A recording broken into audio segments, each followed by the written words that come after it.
Right now, as you settle in for the night, something quiet and precise may already be beginning inside you.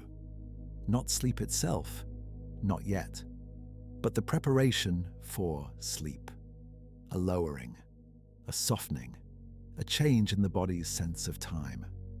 Somewhere in the room around you, the light may be dimmer than it was a few hours ago. The windows may be dark. The day may have withdrawn from the walls. And even if a lamp is still on, even if a screen is still glowing nearby, your body is reading the scene carefully. It is always reading the light, not only with the part of the eye that sees shapes and colors, but with a deeper timing system built into the biology of the body. A system that asks hour by hour a simple question. Is it still day, or has night begun?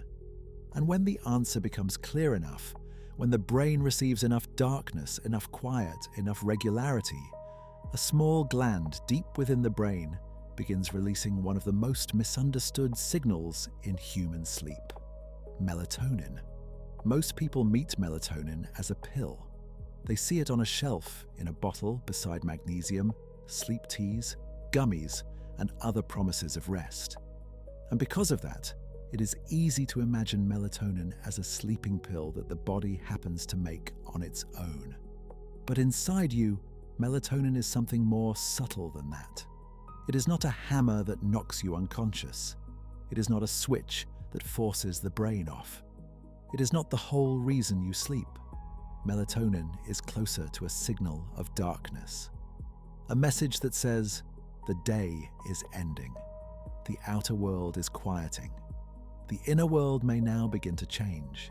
It is less like the music of sleep itself, and more like a conductor raising a baton before the first notes are played. The baton does not sing. It does not become the violins or the cellos or the long, low breath of the room. But when it rises, everyone knows what is coming. That is the role melatonin plays in the body. It helps the brain and body recognize biological night. It helps align the sleep-wake rhythm with the turning of the world outside. It helps the body enter the kind of internal environment where sleep is more likely to arrive. And that distinction matters, because if melatonin is only a sleeping pill, then the whole story becomes small. You either take it or you do not. It either works or it does not. Sleep becomes a product problem. But if melatonin is a darkness signal, then the story becomes larger and more hopeful. It means the body is listening. It means light matters. Timing matters. Regularity matters. The shape of the evening matters. The morning matters too. And the older body, the tired body, the body that has spent years under bright rooms and irregular evenings, is not broken. It may simply be trying to find night in a world that keeps reporting day. Tonight, we are going to follow that signal. Not as advice, not as a supplement guide, but as a calm sleep science journey through the hormone that opens the door to sleep. If you are listening from bed tonight, you do not need to remember every detail. You do not need to hold on tightly to the science. Let it pass slowly. Let the images do some of the work. A room growing dim, an eye receiving less light, a clock deep in the brain adjusting its sense of time, a small gland answering the darkness, a quiet signal rising through the blood, and the body beginning, little by little, to understand that the day is complete. That is where the story begins. With light. Before melatonin rises, before the night signal opens, the body first has to know what time it is. And for that, your brain depends heavily on light.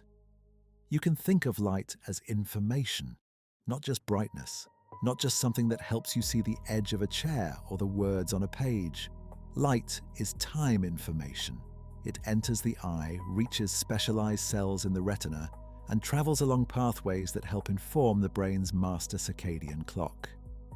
This clock sits in a small region called the suprachiasmatic nucleus, often shortened to the SCN. The name sounds technical, but the image can be simple. Deep in the brain, there is a timekeeper, not a clock with hands, not a machine, but a living rhythm maker built to coordinate the body with the 24-hour pattern of light and dark. The SCN helps organize daily rhythms across the body. It communicates with other systems. It helps align sleep and wakefulness.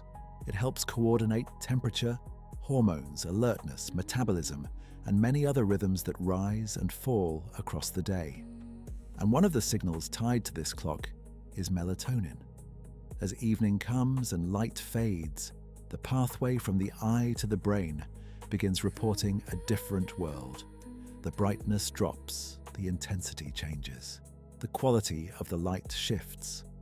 If the evening is truly dim, the brain begins to receive a clearer message. Night is coming.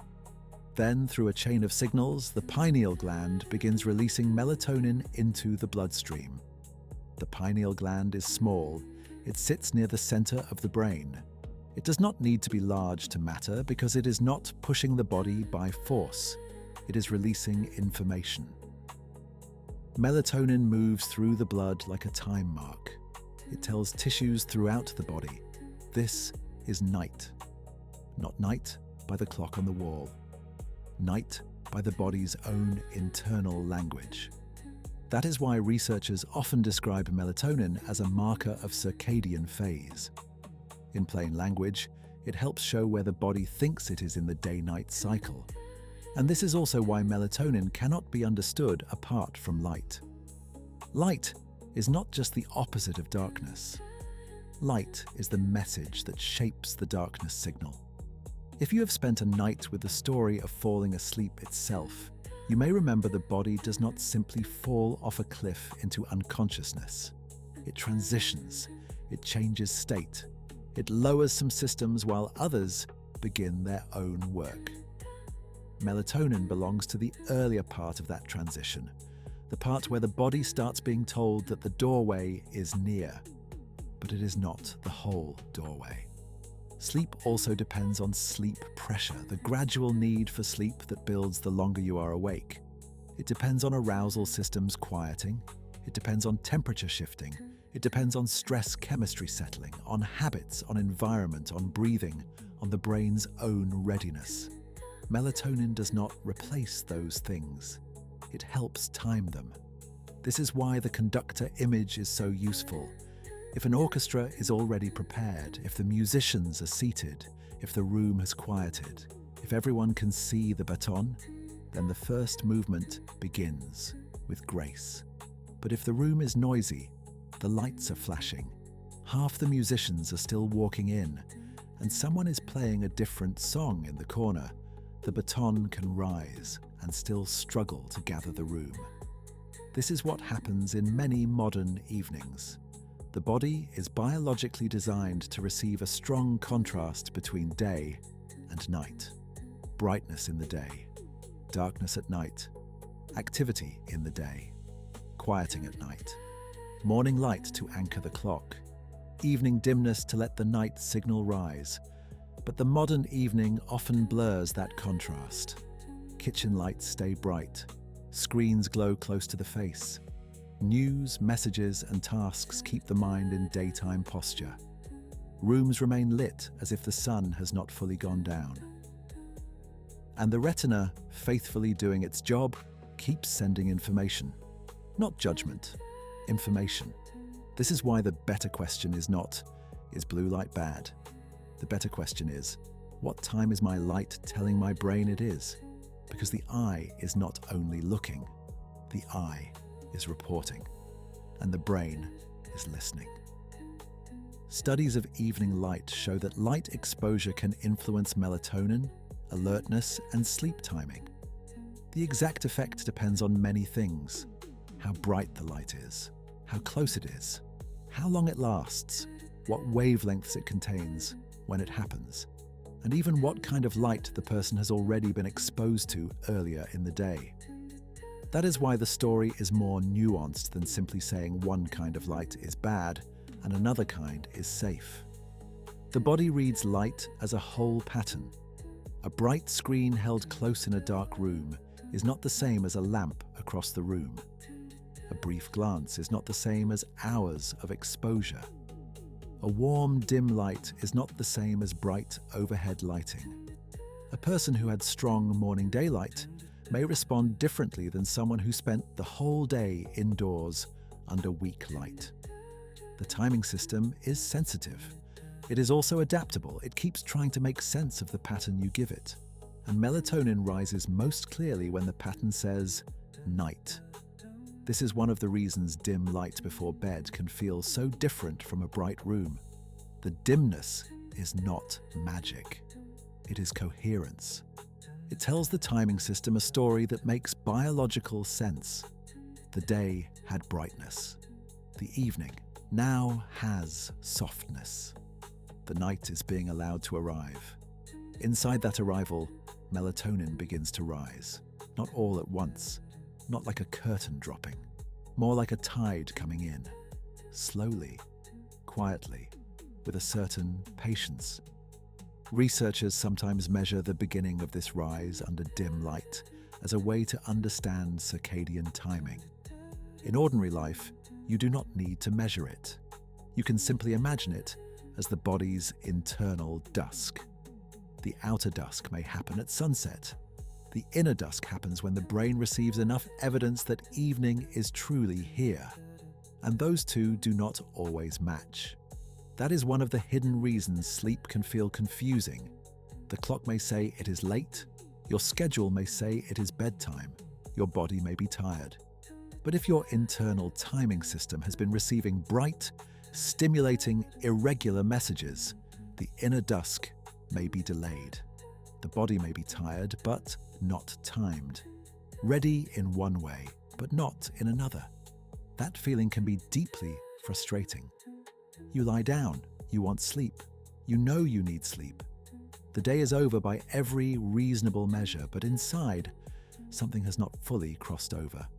The conductor has raised the baton, or is trying to, but the room has not quieted yet. This is why melatonin's story is really the story of the evening environment. Not only what you swallow, what you signal, and the signals begin long before your head reaches the pillow. Morning light is one side of the rhythm. Evening dimness is the other. Regular sleep timing gives the clock a pattern it can anticipate. A calmer wind down helps the arousal systems release their grip. A room that grows softer teaches the body that the day is no longer asking for performance. None of this needs to be perfect. The body does not require a flawless ritual to sleep. It is more generous than that. But the body does respond to repetition. Night after night, it learns what your evenings mean. And if your evenings keep meaning brightness, effort, stimulation, and unfinished work, the melatonin signal may have to rise against resistance. If your evenings begin to mean lower light, steadier rhythm, and less demand, the signal may become easier to hear. This is not a rulebook, it is a language. Light is a word in that language. Darkness is a word. Timing is a word. Calm is a word. And melatonin is one of the body's quiet replies. There is another reason this topic matters, especially for adults who have noticed that sleep feels different with age. The older body is not simply a weaker version of the younger body. It is a body with a long history. A body that has carried work, stress, grief, responsibility, caregiving, deadlines, and years of changing routines. Its rhythms may be more easily disturbed. Its sleep may become lighter. The boundary between sleeping and waking may feel thinner than it once did, and light itself may be processed differently across the lifespan. Research on the non-visual effects of light suggests that age can change how light influences melatonin suppression, circadian phase shifting, and pupil responses. That does not mean older adults are beyond repair. It means the relationship between light and timing may need more respect. The eye changes, the lens changes, the pupil changes. Daily light exposure often changes too. Some older adults spend less time outdoors. Some receive less strong morning light. Some take medications that affect sleep or alertness. Some wake earlier. Some nap more. Some deal with pain, nocturia, stress, or medical conditions that fragment the night. Then, when evening comes, the body may be asked to find a clean night signal in the middle of mixed messages. This is why sleep after 50, 60, or 70 should never be reduced to one hormone. Melatonin matters, but it lives inside a larger rhythm. It is one voice in the choir. And if the choir is tired, scattered, overlit, underlit in the morning, overstimulated at night, or interrupted by health changes, the answer is not shame. The answer is understanding. You are built with rhythms, and rhythms can often be supported. One of the most compassionate ways to think about melatonin is this. It does not command the body to sleep. It gives the body permission to enter night. Permission is different from force. Permission is softer. It opens space. It says, you may set down the day now. The muscles may begin to release. The mind may stop scanning the horizon. The temperature may drift. The nervous system may lower its guard. The body may begin to turn toward the work that belongs to darkness. That work is larger than sleep onset. Melatonin has been studied in relation to antioxidant activity, cellular signaling, neural health, and oxidative balance. Those areas are complex, and they should be held carefully. They do not mean that taking more melatonin is a proven way to reverse aging. They do not mean a supplement can replace sleep, darkness, or rhythm. But they do remind us that melatonin is not a crude switch. It is woven into many nighttime processes. It belongs to the body's broader design for night. During the day, the body is oriented outward.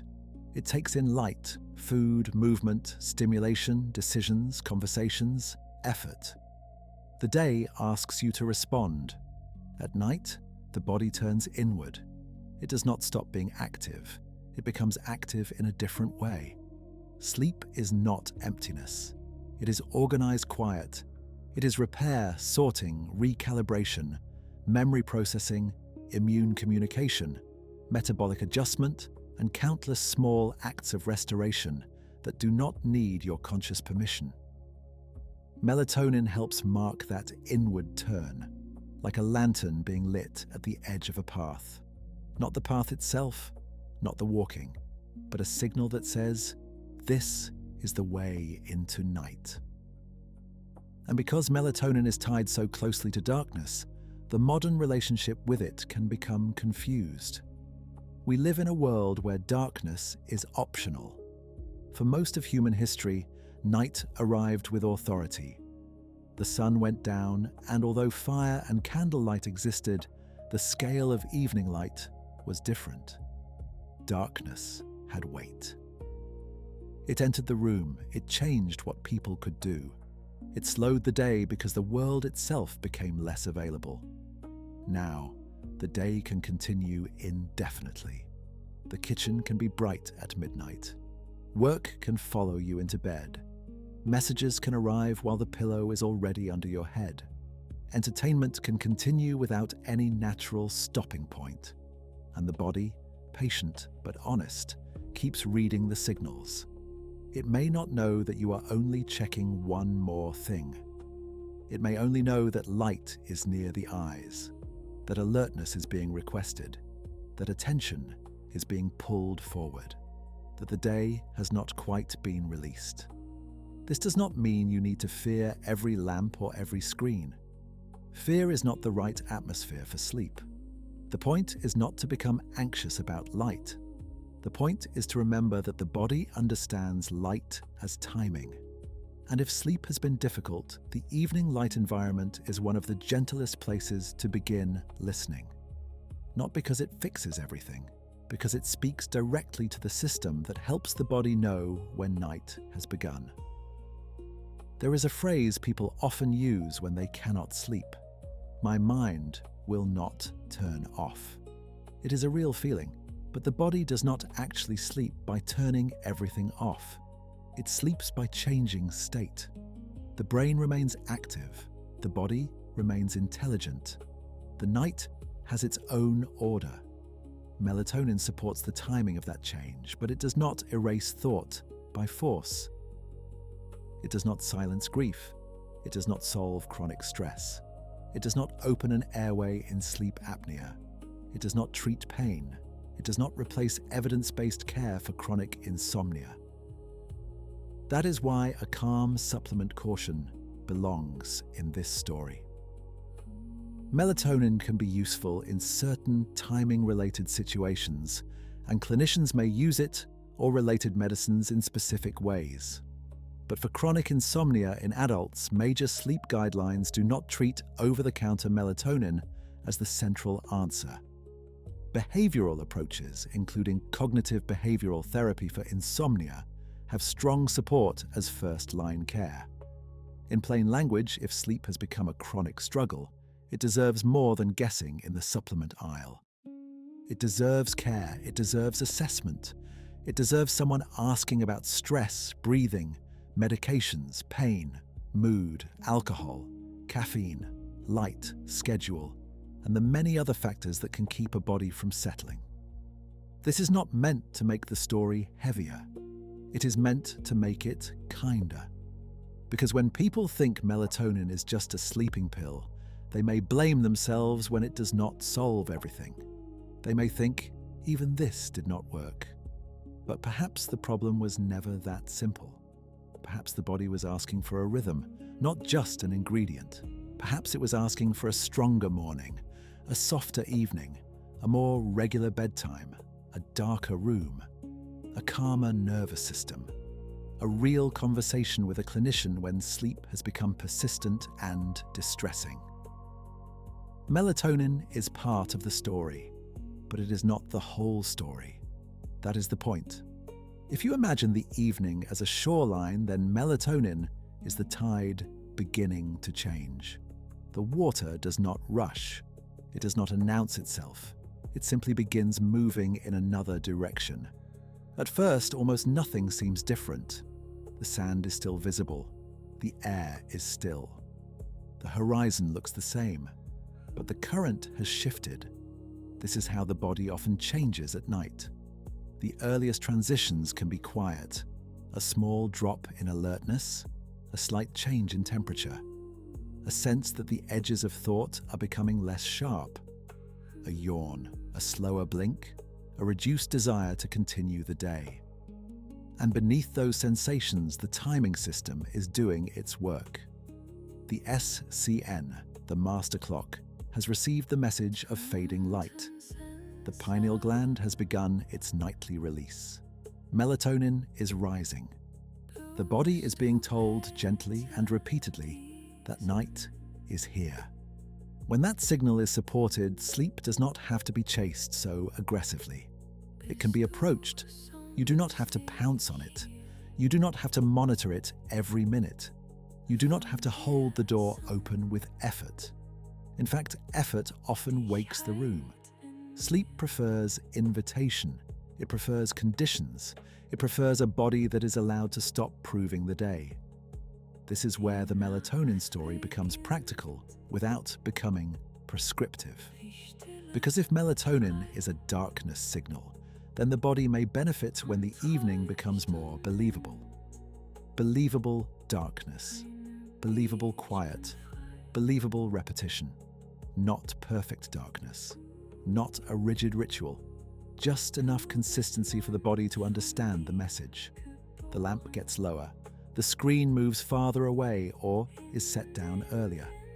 The room becomes warmer in color and softer in brightness. The same bedtime window appears more often. Morning light returns the next day, helping the clock know where the day begins so that evening can arrive with a clearer shape. Over time, these small cues can become familiar. The body begins to recognize the pattern. This is what we do now. This is where the day starts to loosen. This is when the night is allowed to enter. There is something deeply reassuring about the fact that the body can learn from repetition. It means that one imperfect night does not define you.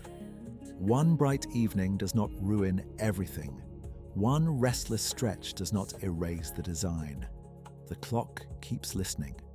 The rhythm can be supported again. The darkness signal can be given room again. For many people, the frustration around sleep comes from trying to make sleep happen at the final moment. They climb into bed and ask the body to change instantly. They want the mind to stop, the muscles to soften, the breath to slow, the night chemistry to rise, and the timing system to agree all at once. But sleep is not only a bedtime event. It is the result of a day. It is the result of a morning.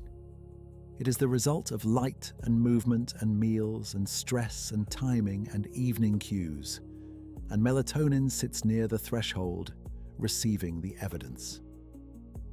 If the day had no clear beginning, the night may have a less clear beginning too.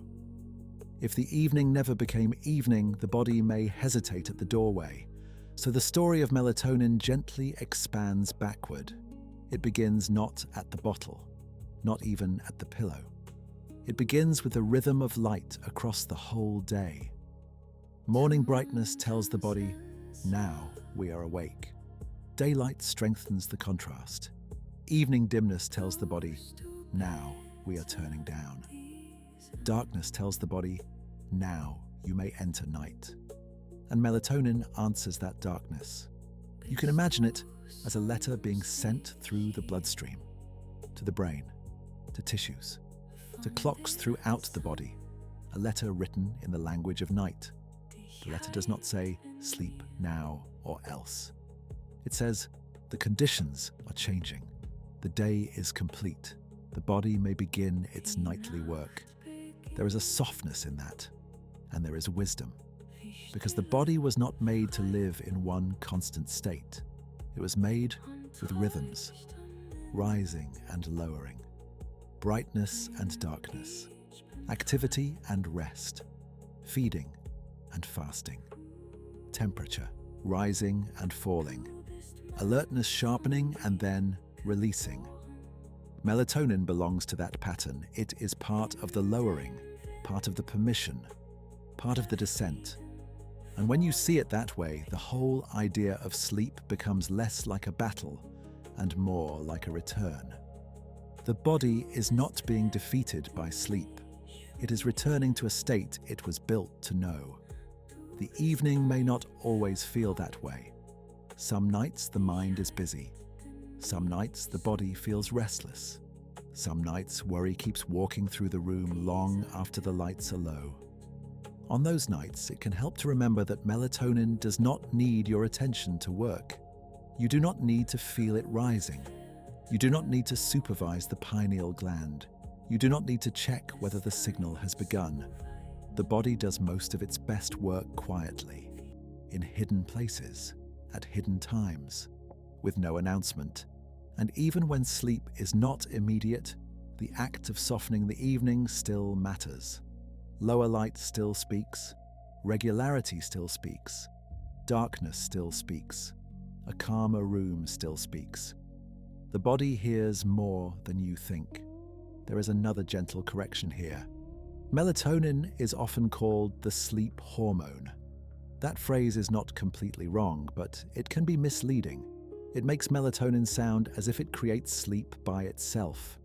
But in some nocturnal animals, melatonin rises during their active night, not their sleep. That is one reason researchers emphasize darkness rather than sleep alone. Melatonin marks night. What a body does with night depends on the body. For humans who are designed to sleep during the dark portion of the cycle, melatonin's rise usually supports the timing of sleep. But its deeper meaning is still darkness. That is why a person can take melatonin and still not sleep well if other systems are not aligned. The room may be dark, but the mind may be alarmed. The supplement may be present, but the schedule may be irregular. The hormone may be circulating, but caffeine may still be active. The body may be exhausted, but sleep apnea may be fragmenting the night. The signal matters, but the whole system matters too. This is not discouraging. It is freeing, because it means the goal is not to find one magic lever. The goal is to help the whole evening tell the same story. And the story is simple. You are safe enough to lower. The day is finished enough to release. The room is dark enough to believe. The rhythm is steady enough to trust. The night is here. When the body believes that story, melatonin is no longer alone. It is accompanied by temperature changes, shifts in alertness, accumulating sleep pressure, quieter behavior, and the familiar cues of bedtime. All of these signals lean in the same direction, like many hands slowly closing the door on the day. Not with force, with care. And if you are listening from bed tonight, perhaps that is already happening in some small way. Perhaps your breathing has slowed a little. Perhaps the room feels less demanding. Perhaps the words are beginning to matter less as words and more as sound. That is fine. You do not need to stay awake for every sentence. The science will still be true if you drift past it. The body will still know what to do. There is a moment in many evenings when the day has technically ended, but the body has not yet accepted it. The calendar says the work is done. The sun says the light has gone. The clock says it is late. But inside, the day is still echoing. One more thought, one more problem, one more plan, one more small, unfinished thing. Melatonin does not erase those echoes, but it belongs to the part of the body that says, let the echoes fade. Not because everything is solved, because night has its own assignment. The brain does not need your conscious attention to process what it can process. The body does not need you awake to repair what it can repair. The clock does not need you to count the minutes in order to keep time. Some work is meant to happen after you let go. That is one of the mercies of sleep. You are not responsible for managing every hidden repair. You are not responsible for directing every hormone. You are not responsible for instructing every cell. You are built with systems that carry you when waking effort has reached its limit. Melatonin is one of the quiet signals in that carrying. It rises in darkness. It marks the night. It tells the body that the outward-facing part of the day can become less important now. And once the body receives that message, other processes can gather around it. Sleep pressure, temperature, breath, memory, repair, dreaming. The whole night orchestra. The conductor raises the baton, and the room begins to listen. If the signal has been disrupted, the answer is not panic. The answer is often gentleness repeated. A little more morning light, a little less brightness late at night, a bedtime that becomes familiar again, a room that gives darkness back to the eyes, a willingness to ask for help if sleep has become persistently difficult. These are not dramatic acts. They are quiet ones, and quiet acts often fit sleep best. Think of the body's clock like a shoreline lantern. In the morning, it needs the light of day to know where it is. In the evening, it needs darkness to know where to turn. Without those markers, the shore becomes harder to read. With them, the path home becomes clearer. Melatonin is not the shore. It is not the sea. It is not the boat. It is the small light that appears when the night is allowed to be night, and that light is enough to begin. As the evening deepens, the body does not ask for perfection. It asks for a believable pattern, a few repeated cues, a little less contradiction, a little more trust. The light lowers, the face softens, the shoulders remember gravity, the hands loosen. The mind may still move, but it no longer has to run. Somewhere behind the eyes, the timing system keeps receiving the room. Less brightness, less demand, less day. And in response, the night signal continues its quiet rise. This is the part of the story that can become almost prayerful in its simplicity. The body was made with an answer to darkness, not fear of darkness. An answer. The world grows dim, and the body changes its chemistry. The sun leaves, and the brain changes its instructions. The room quiets, and the inner clock begins to release the day. You do not have to understand every pathway for that to be beautiful. You do not have to pronounce suprachiasmatic nucleus in the dark. You do not have to know the shape of the pineal gland. You do not have to measure melatonin in the blood. The body knows. It has known for longer than you have had words for it. And tonight, if the room is dim enough, if the hour is late enough, if the day is loosening its grip even slightly, that old design may be unfolding again, quietly, patiently, without asking you to perform. The science is precise, but the experience is gentle. Light reaches the eye. The clock reads the light. Darkness changes the message. The pineal gland releases melatonin. The body recognizes night, and sleep becomes more possible. Not guaranteed by force, made welcome. There is a difference. Forcing sleep can make the mind louder. Welcoming sleep gives the body a place to land. So as this story begins to soften, let the central idea become simple again. Melatonin is the hormone of darkness, the body's evening signal, the conductor's lifted hand, the internal dusk, the quiet letter that says, night has begun. And perhaps that is enough for now, enough to let the room feel a little darker, enough to let the day feel a little farther away, enough to let the body do what it was built to do without being watched. The clock inside you does not need a spotlight. It works better without one. The night signal does not need applause. It rises in secret. The body's deepest rhythms do not need to be forced into place. They need the right conditions, repeated with care. And then, slowly, the old pattern returns. Brightness in its time. Darkness in its time. Wakefulness in its time. Sleep in its time.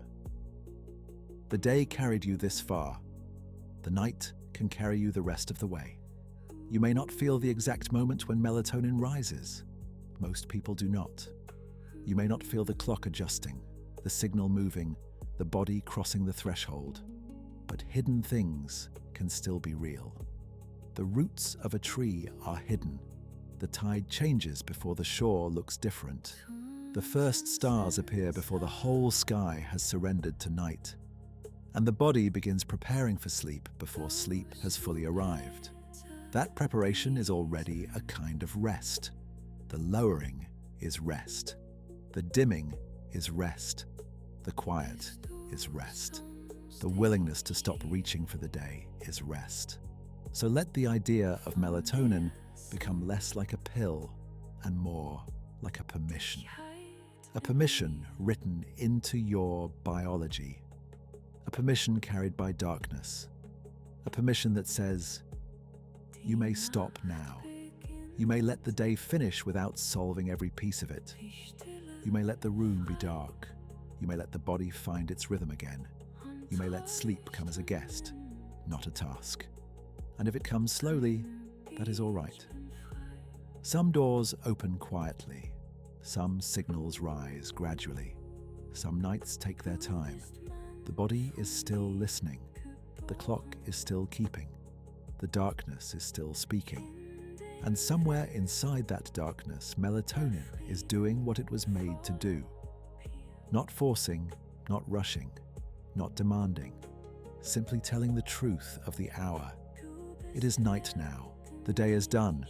The body may lower. The mind may soften. The breath may become slower. The room may become enough. And you were built for this.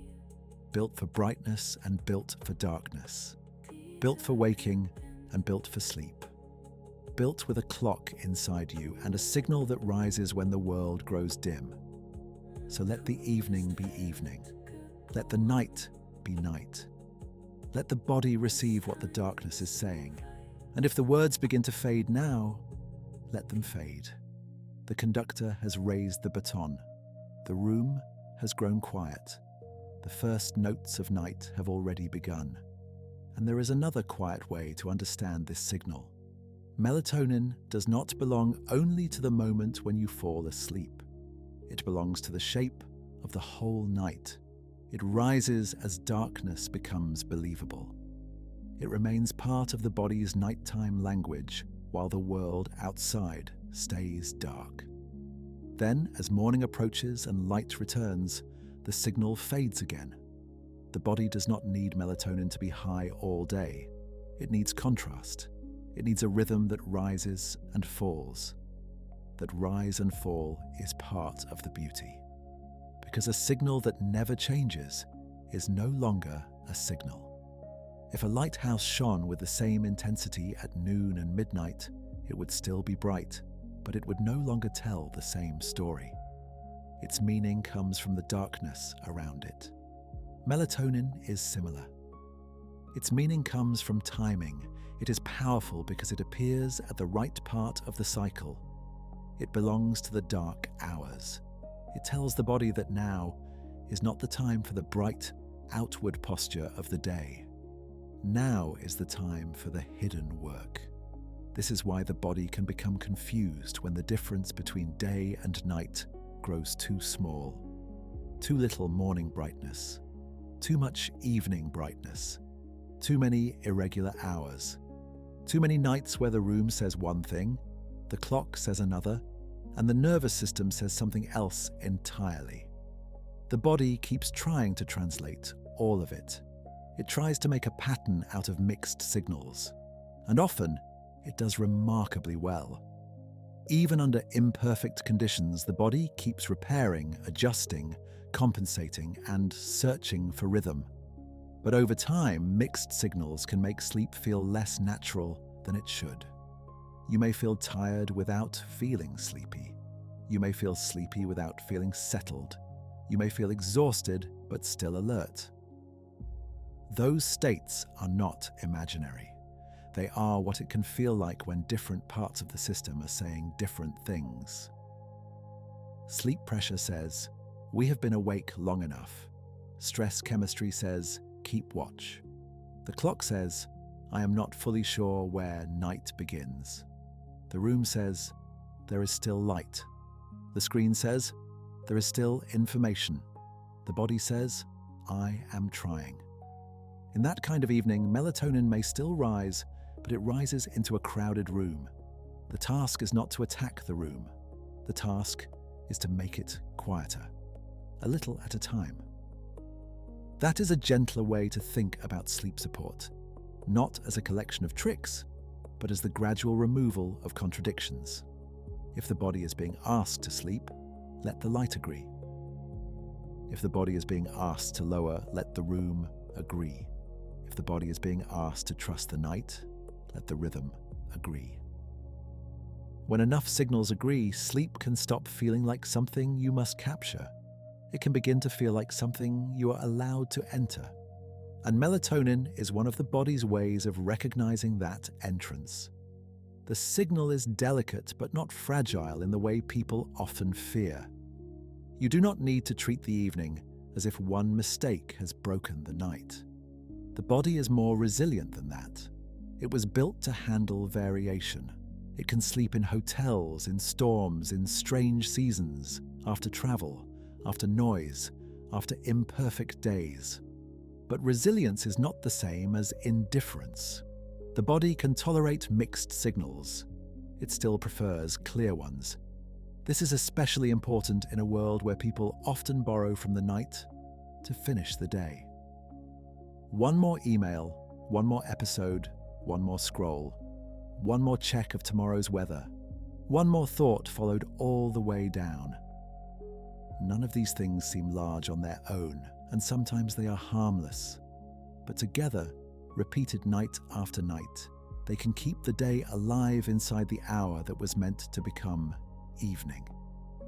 Melatonin waits for darkness, but darkness is not only the absence of light. There is also a kind of mental darkness, a lowering of input, a reduction in novelty, a willingness to stop refreshing the world. The brain is exquisitely responsive to novelty. New messages, new images, new worries, new plans, new sounds, new decisions. Each one can pull attention forward again, as if the day has found a small door back into the room. The body can still sleep after stimulation, but the descent may be less smooth. The conductor may have to raise the baton more than once. And perhaps you know that feeling. You turn off the light, but the mind is still lit. You close your eyes, but the inner room is still bright. You are in the dark, but the day is still speaking. That is why the most supportive evenings often contain a gradual narrowing.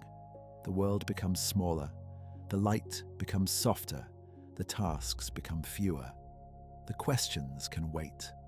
The body receives fewer demands, and the inner dusk becomes easier to believe. There is nothing dramatic here, no grand transformation. Just a return to the kind of signals the body understands. In the same way that a child may settle when the house becomes quiet and familiar, the adult nervous system also takes cues from repeated surroundings. The same lamp, the same slower pace, the same dim room, the same place to set down the day. The body learns through rhythm, and melatonin is rhythm in chemical form. It is the night's handwriting in the blood. If you are older or if your sleep has changed across the years, this can be especially comforting, because it means the answer is not to demand that your sleep behave exactly as it did decades ago. The answer is to understand what your current body needs in order to recognize night. Some people grow more sensitive to evening disruption. Some wake earlier than they used to.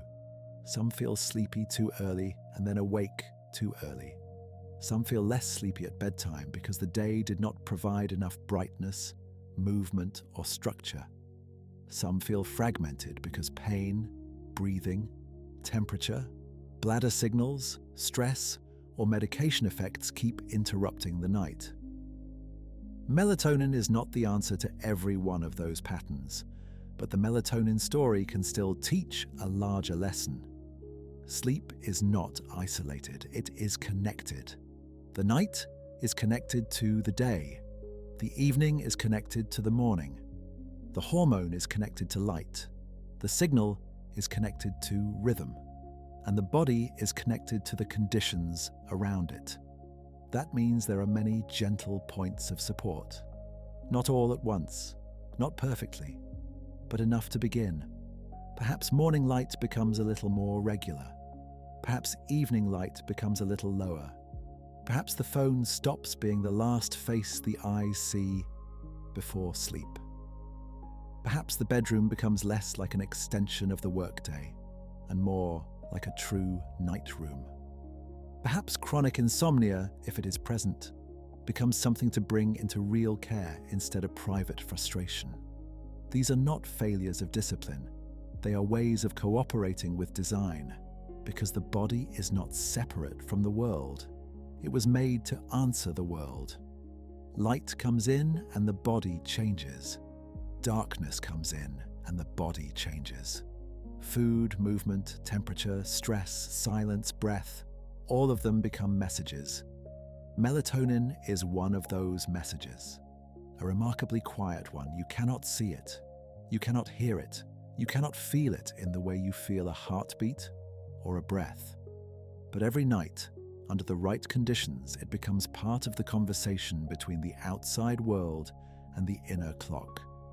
The world says, it is dark. The clock says, it is night. The pineal gland says, let the signal rise. The body says, I understand.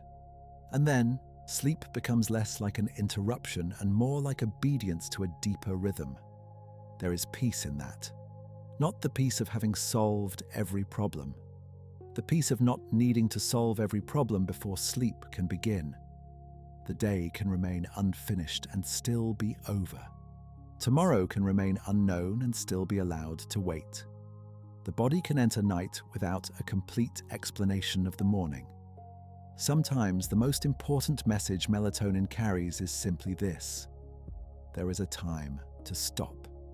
A time to stop watching. A time to stop answering. A time to stop measuring the day by what remains undone. A time to let hidden systems take their turn. The body cannot do all of its work in daylight consciousness. Some work requires darkness. Some work requires the surrender of control. Some work requires you not to manage it. Sleep is one of the ways you are cared for without effort. Melatonin stands at the edge of that care. It does not do everything, but it announces the season of the night inside a single day. The daily winter, the daily Sabbath of the senses, the daily dimming that tells the body, enough. Enough light, enough reaching, enough responding, enough holding yourself upright against the demands of the world. Now the room can be dark. Now the breath can lengthen. Now the body can remember what it knows. It is possible even now to imagine the pathway again, slowly. Light fading at the edge of the eye. Signals traveling inward. The master clock receiving the message. The pineal gland beginning its quiet work. Melatonin entering the bloodstream. The body recognizing the hour. Each step is small. Each step is hidden. Together they become a doorway. And this is why the title says, Melatonin opens the door to sleep. Not because it drags you through, not because it locks the door behind you, but because it helps the body recognize that the door exists. It helps the evening become a threshold. On one side is the day, light, effort, speech, decisions, movement, appetite, problem-solving, attention. On the other side is the night, darkness, repair, dreaming, memory, immune communication, cellular quiet, the soft lowering of conscious control. Melatonin stands at the threshold and names the change. This is night. You may cross. The crossing itself may be quick, or it may be slow. Some nights sleep comes like a curtain. Other nights it comes like mist. But the body understands both. It knows how to drift by degrees. And if you are still awake, that does not mean the story has failed. It may mean you are in the quiet approach. The tide has turned, even if the water has not yet reached your feet. The sky has darkened, even if the last line of blue remains. The conductor has lifted the baton, even if the first note is still gathering in the room. There is no need to rush the image. Let it take the time it takes. Let the body be a little slower than your wish for sleep. Let the evening teach the nervous system again. Dimness, stillness, repetition, trust. Those are old words in the body's language, and melatonin understands them. As the night goes on, the signal will not ask for attention. It will simply belong to the darkness. That is one of the loveliest things about it. The more you stop looking for it, the more it can become part of the background. The best sleep signals often disappear into familiarity. The familiar room, the familiar hour, the familiar quiet, the familiar darkness behind closed eyes. The body does not need novelty here, it needs recognition.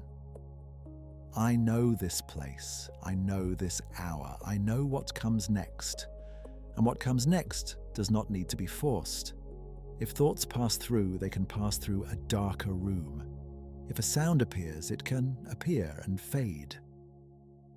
If the body shifts, it can shift and settle again.